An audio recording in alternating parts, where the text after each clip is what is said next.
Well, here I am. It is day 19 and I am back. Actually, it's day 20. I am back at work. I've just made it into the car park. Oh, there's grandy seats in the background. Back into the car park. It is almost 10 to 8 and yep, this is it. We shall see what or if any reaction I get from anyone. One or two people know because I work in human resources and I had to put my leave into human resources. So, if anyone knows anything about human resources, we tend to be the gossip centre of the world regardless of where you work. So wish me luck. I'm really nervous, really nervous about this, and I don't know why. I mean, I don't know, you can't really see anything. The swelling's gone down. There's no bruising. I mean, it's still a bit swollen, but there's no bruising. I mean, I put on a couple of kilos anyway because I ate myself silly after I got out of the bandage. So, yeah, put on maybe a kilo, maybe two. So, yeah, the swelling probably just looks like a bit of extra weight that goes with the stomach. And, yep, I'm going in, girlfriends. I'm going in. So I will fill you in on what it's been like and how it looks and all the rest of it a little bit later. So enjoy your day, and if you're in having surgery this week, I wish you all the very best. Good luck. It's going to be amazing. You're going to love it. You're going to look $1 million. And let us know how you're going. Bye. Good evening, everyone. It is day 20 after my deep plane lower face and neck lift in Bali. And today I returned to work for the very first time. I was pretty nervous about going back to work. I worried that I'd get a lot of sort of strange looks. People might be asking me questions or looking to see if I looked very different. So I was pretty nervous, but I didn't really notice anyone looking too hard or asking any questions. People knew I'd been off having surgery. Some people knew that I had had a facelift done within my own area, which is in the human resources area. But nobody actually made any comments or said, wow, that looks different, whatever. So I actually think that's probably a good result. I didn't want to look like a plastic fantastic or that sort of really super smooth fridge sort of shiny look. I wanted just to look refreshed, and I made that very clear to Dr. Roy when I spoke to him prior to the surgery, that was the look that I was going for, and I really think that he met the brief entirely. So I'm pretty pleased that it wasn't such a big difference that people were completely and utterly wowed at work.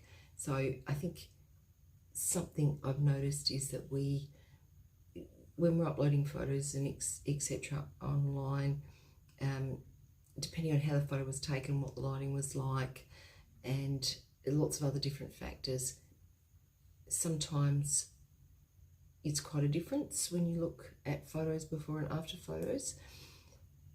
But I'm not really sure if that's entirely a true representation. I could be wrong, but I just wonder a little bit, because I think looking at somebody face on that you're seeing all the time, if it's such a huge change, people will notice. But if it's only a subtle change, then people are probably going to be like, well, she looks more refreshed and really relaxed, but not necessarily being able to say, aha, she's definitely had a facelift.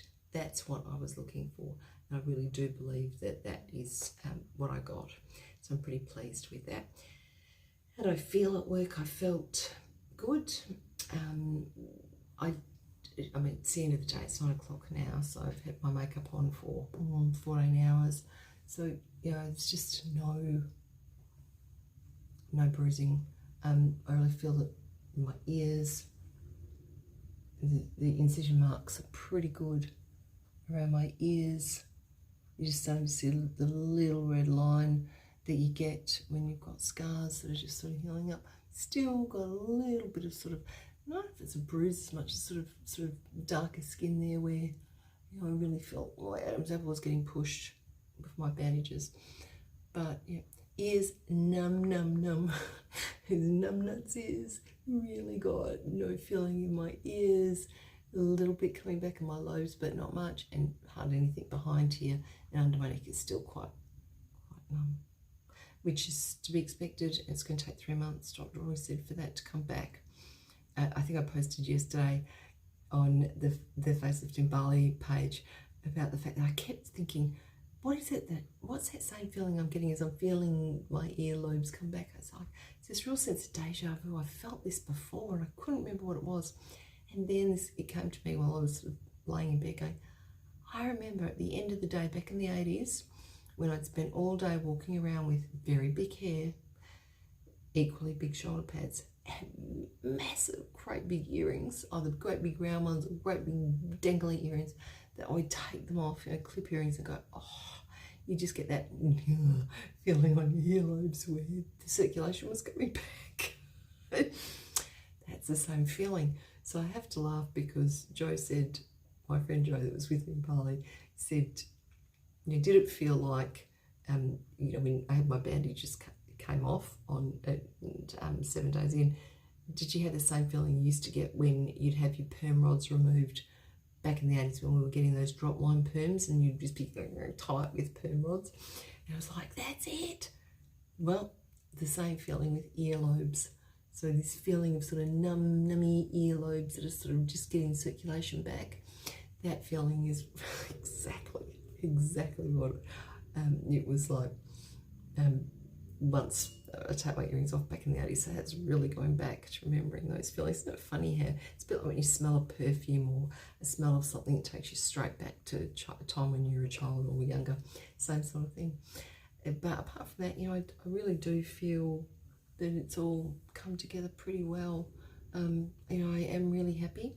I still have some fine lines here that I've had previously, and I do feel that with the swelling going down, there's a little bit of the jowly thing, tiny bit of the jowly thing still going on there. Age appropriate, not trying to look like I'm 30, probably just wanting to look refreshed as a 50-something is what I was aiming for. I think this is the look. What I think I might do is I might go and see the doctor in Perth that has done some tiny filler work for me and did some for me just before my daughter's wedding in 2020 when we're going through the COVID nightmare. And he did a non-surgical facelift for me for the wedding. So lots of filler lifting all stuff. And it worked really well. Cost me so much money. I think about $6,000 to have it done. But I was really happy.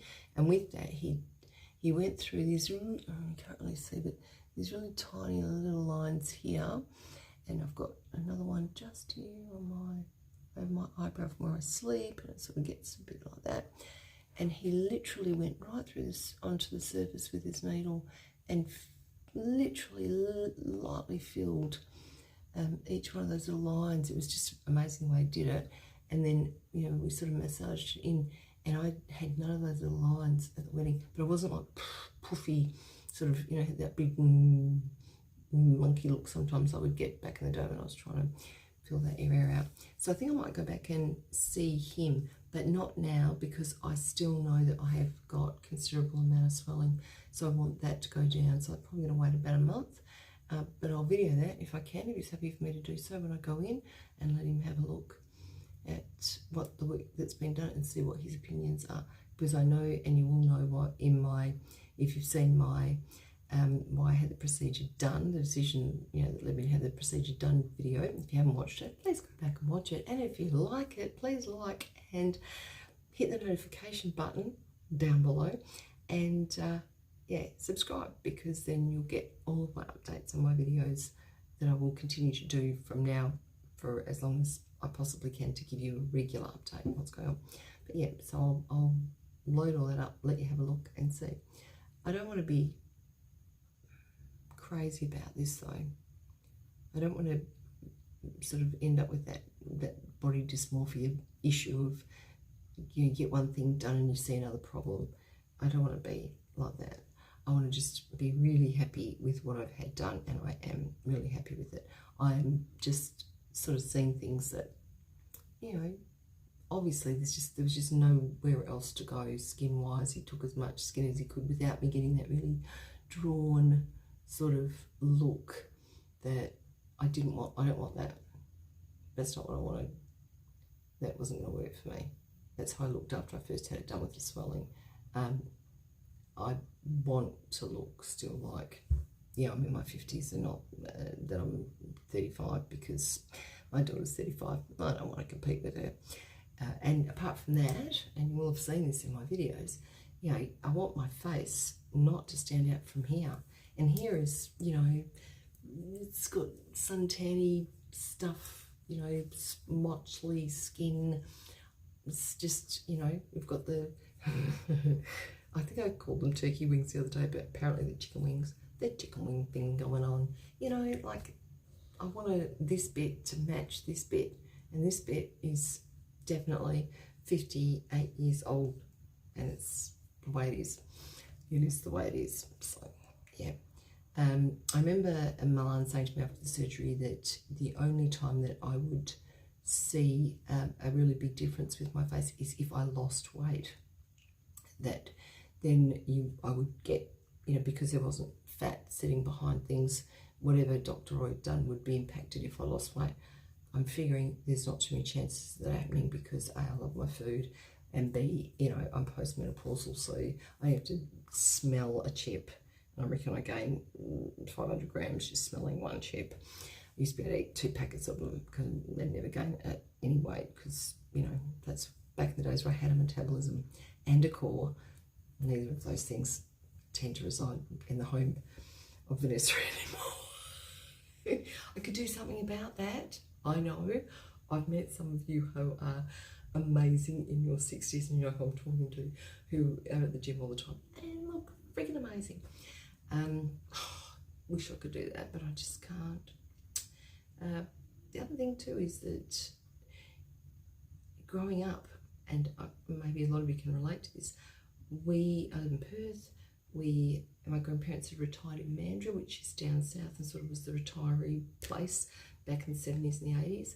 They had a shaxienda down there back in the day when people could just put tin sheds up on sand and, you know, it was yours.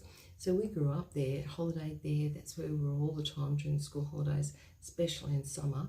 And I can vividly remember getting greased up with vinegar and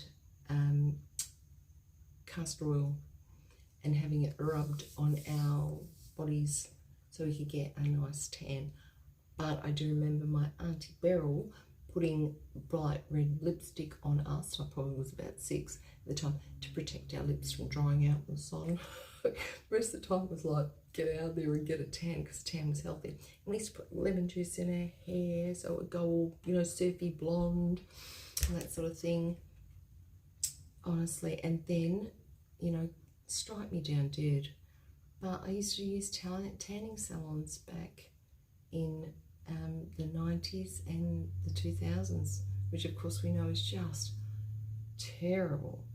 Not only increasing the risk of melanoma, you know, it's making it sky high, but the damage to our skin. And I can remember getting my face brown because I didn't want to have to wear makeup, and every time we were heading to Bali, I'd do 2 weeks of, you know, time in the solarium. I've got no one to blame but myself, clearly, for my skin damage. I must say that for the last 10 years I've religiously worn Sun Factor 50 moisturiser and foundation base, or BB cream. So I've tried to make up for it as I've got older. I wear a hat all the time, and I do all sorts of different things to protect myself from the sun. But we campers, we go out crabbing, you know, literally with the scoop in the estuaries down at Mandurah. We camp all the time. You know, we're outdoorsy people. Don't shower very often, and you won't see me in makeup when I'm out, you know, doing that sort of stuff. So although I try, I'm not as rigid about it as what I probably should be. So I've got to be grateful for whatever modern technology and surgery can give me. That's what I've got. So that's a wrap for today. thought I'd let you know about that first that first day back at work. Nobody said anything to me. Nobody said, wow, your face looks great. Oh gosh, show me where you had your, scars or anything like that. Either people were too shy to say anything, they didn't notice, or they just didn't feel it was appropriate to mention it, that maybe, I was trying to keep it under the radar. I mean, you know me, I'm putting it out there, people. I might as well get some t-shirts made up that, so I can walk around town going, I had a facelift in Bali. Because it's like getting a bargain when you're shopping for something, isn't it? You feel like you've got to tell people and share with people so that people can also take advantage of this wonderful thing that you've discovered. So I don't have any qualms with people knowing what I've done. I'm not trying to hide it. I think sharing this sort of information is just really beneficial, and I really don't have much ego attached to it either. Like, I will always tell people when I've had some sort of aesthetic procedure done. Always have done, always will. Yep. It's a bit like when people say, where'd you get your clothes from? I think some of you know that I am an op shopper. I have not bought anything new clothing wise and shoe wise even in the last 15 years. Just haven't. So, and that includes Mother of the Bride outfits, ball dresses, etc. So along the way on my YouTube channel, I'll give you a few shots of some of the things that I've purchased. But yeah, everything, all my scarves I was wearing in Bali, my bathers, everything. I'm an op shopper, and I am very proud when people say, oh, I love your dress, where'd you get that? And I'll say, from my special Oppie boutique. And the reason I like op shopping is because it's exciting. You find things that clearly have either never been worn or been worn once. Designer outfits. I mean, I've got more Cooper Street than you can poke a stick at, and I've paid $7.50 for all of it. Beautiful condition, gorgeous shoes, amazing leather boots in winter, just insane. So always happy to share with people about that. And when people say, oh, I wouldn't tell people about that, I'm like, oh, why not? Why wouldn't you? Sometimes I'll take people along top shops. We'll go and have a look and see if we can find them some sort of new beaut, wonderful find. It's a bit like an archaeological dig. You don't know what you're going to find, and there's always that question of, I wonder who owned this. I wonder why they never wore it. I wonder why they gave it to the op shop. I wonder what life's like having all that sort of money that you could actually just never wear something that expensive and send it to the op shop, or you only wear it once and send it to the op shop. Wouldn't that be gold? But I also believe in sustainability too. I think it's really important for us to understand that this is not our world, it's our grandchildren and our great-grandchildren's world. And if we continue to have this consumer mindset and just purchasing and then disposing of items continually, then we're going to run to problems in the end. Now, I don't buy anything dodgy. I'm not going to buy anything that looks like it's been through the mill. I go hunting for special little things, and I seem to be really lucky to find them. So that's why I share that as well. My facelift in Bali is exactly the same. So thank you very much for listening to today's upload, and I will be uploading more as we go. I'm going to be compiling a day by day sort of picture video of how my face has progressed over the last 3 weeks, maybe 4 weeks. By the time I get it ready, I'll be uploading a video about wearing glasses and headphones and things like that in Bali. I have plans to do, I think I mentioned yesterday, a video on expectations versus reality. I would like to do a video on tips and tricks and things to know about that might help you along the way. Bruising cream, sprays, things to eat, things I learned along the way, ways to get around issues like having a shower with bandages on, washing your hair like I did the other day, covering up marks. So I'll make a complete video on that and load that up on the channel as well. If there's anything else that you would like to know about, please pop it into the comments below. If you've returned to work and you've had a different experience than what I've had, let us know below in the comments. I think that's really interesting. And I think ultimately what I'd really like to do is maybe get a podcast going where we can start posting regular podcasts where I'm talking to people who have had surgery done, people who are anticipating having surgery done, finding out what the experience was like, what people's fears and concerns are going into surgery, because I think they're all really real. I had them, a lot of you have had them, and you know, that's what's really good about the Facebook site, because we can talk about all that sort of thing, get lots of advice from people. I think a podcast would be really cool, and maybe even get some of the doctors to get involved, you know, long term, get them to start talking about what the surgery's like, you know, what happens in Bali, and maybe even get some surgeons in Australia to come on board and talk about you know, what they think could be different when you're having surgery overseas, all that sort of stuff.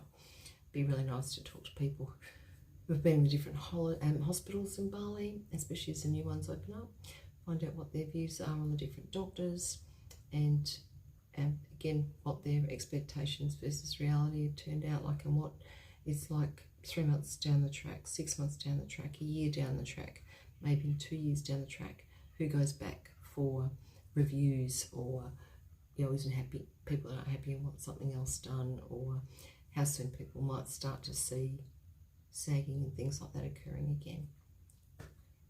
Maybe even talk about other types of reconstructive surgery. You know, we were talking about breast implants and breast lifts the other day, tummy tucks, you know, dealing with situations like I've got a cesarean scar that's it's really got quite a lip on it that I'd really like to get sorted. It's probably a bit of vanity going on there, but it's really bothered me since I had my last son 32 years ago, so I'd really like to get that sorted. My daughter's got a really bad foot problem with bunions, really severe, and she said some huge quotes here in Perth, but I wonder if Dr. Roy, being a reconstructive surgeon, wouldn't be able to have a look at her feet and see what he can do with those, or recommend her to see somebody else. So there's all sorts of different things I think we can talk about on podcasts. Let me know your thoughts. Do you think it's worth doing? Would you be interested in doing that? We can talk about accommodation, we can talk about booking flights, when's the best time with the best deals. People can give us recommendations on where they've stayed, you know, time frames getting around Bali to get to appointments, surgery, how they got home, did they travel alone, did they catch up with other people, are people interested in maybe sharing fillers, if they can get their surgery booked in at the same time, you know, what we can do to make the whole process a little bit more inviting for people who want to be solo travellers. A lot of us are solo women in our later years, and we might have great mates and friends, but we might not have partners with us anymore, and we still want to be able to travel and do these things, but it'd be nice to have the security of having somebody else with us. So these are all sorts of things that I think, subjects that we could talk about. There's probably a million others that you can think of as well. Let me know down in the comments. So once again, this is Fabulous After 50. This is a YouTube channel that I'm learning as I go and growing on. So some things are going to be, you know, very raw. Other things I'm trying to make a little bit more professional. But I'd really like you to stay in touch. So definitely subscribe or like the video, and click for the notifications, and you'll know when I'm posting my next upload of my next video. I'm hoping to do that at least 2 a week, if not more, if I can find the time to do it. Time consuming, but I'm actually really enjoying it. I think it's beneficial for everyone. If you think it is, so give us a thumbs up, and I will see you at my next update following my deep plane lower face and neck lift in Bali in 2024. Take care. I'll talk to you soon.